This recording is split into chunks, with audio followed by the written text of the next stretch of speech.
Mas se você ler o versículo imediatamente seguinte, verá que Davi, depois, pegou a espada de Golias, cortou sua cabeça e o matou.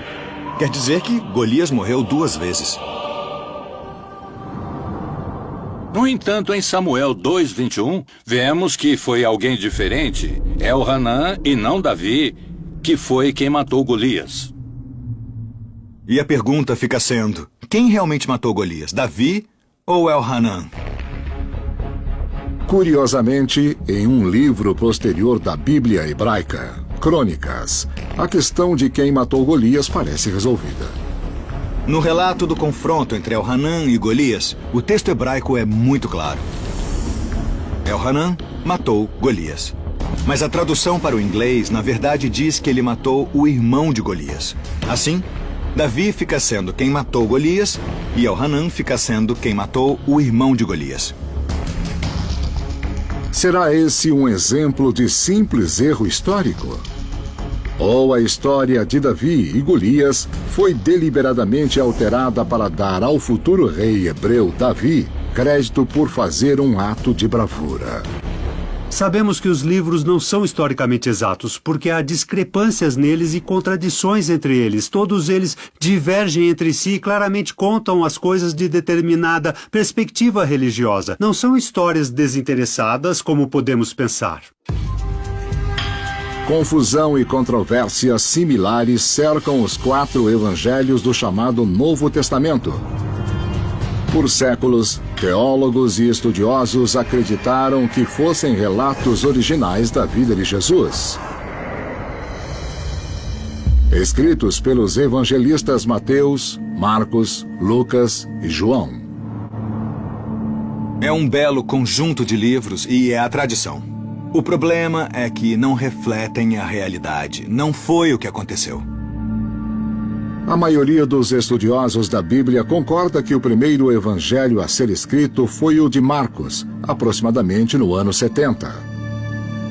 Por isso se considera altamente improvável, se não impossível, que qualquer um deles seja um relato original.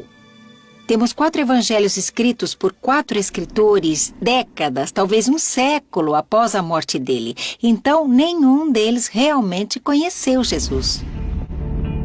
Realmente não sabemos quem agrupou ou montou o Novo Testamento. De fato, passaram-se 300 anos de cristianismo antes de aparecer o Novo Testamento. Mas, como acredita a maioria dos estudiosos e teólogos, se os relatos da vida de Jesus não foram escritos por pessoas que realmente o conheceram, quem são os autores? E por que deram crédito a Mateus, Marcos, Lucas e João?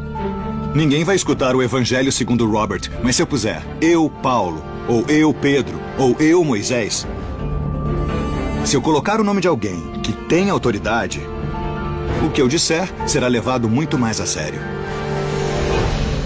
Muitos estudiosos relutam em dizer que os livros são falsificações, então os chamam de pseudoepigrafia, porque ninguém sabe o que isso quer dizer. Pseudoepigrafia é uma palavra que quer dizer escrito que nasce mentiroso, porque o autor mente sobre sua identidade. Esses autores tinham um objetivo em mente, tinham uma agenda, e incluíram as histórias que favoreciam essa agenda. No primeiro século, palestinos, judeus e cristãos primitivos viviam sob ocupação romana. E os que seguiam os ensinamentos de Jesus eram frequentemente condenados à morte. Apesar de seus seguidores acharem que ele era o verdadeiro Messias, o Salvador previsto nos testamentos hebreus, os mais antigos relatos da vida de Jesus que se conhece não foram escritos em aramaico, a língua que ele falava, nem em hebraico, mas em grego. O grego era a língua internacional do Império Romano e certamente era também a língua mais comum dos romanos da elite. Com certeza obteriam mais dinheiro para os pobres e para atividades missionárias escrevendo em grego e espalhando a palavra em grego.